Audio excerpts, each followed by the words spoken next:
4 деца не можаха да се погрижат за един баща. В онзи ден 4 ми деца се прибраха у дома, а аз плачех натъжен, защото искаха да ме изпратят в старчески дом, понеже работата и семействата им били твърде заети. Наведох глава и погледнах ръцете си. Тези ръце, покрити с мазоли, някога зидали тухли и полагали керемиди сред дъжд и вятър, държали в мраза парче хляб с сол, за да отгледат 4 деца. А днес нито едно от тях не иска да ги хване отново. Един баща може да отгледа 4 деца, но 4 деца не могат да се погрижат за един баща.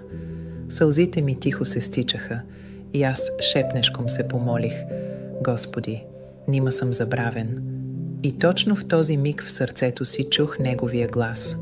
Бог каза: когато си изтощен и когато почувстваш част от пустотата на този свят, не се обърквай, не плачи. Всемогъщият Бог, стражът, ще прегърне пристигането ти по всяко време. Аз плачех, но сърцето ми бе обгърнато от топлина, защото знаех, Бог не ме е забравил. Той е тук и държи ръката ми завинаги. Ако тази история докосна сърцето ти, напиши амин. Сподели, за да знаят повече самотни родители, че дори светът да ги забрави, Бог никога няма да ги забрави.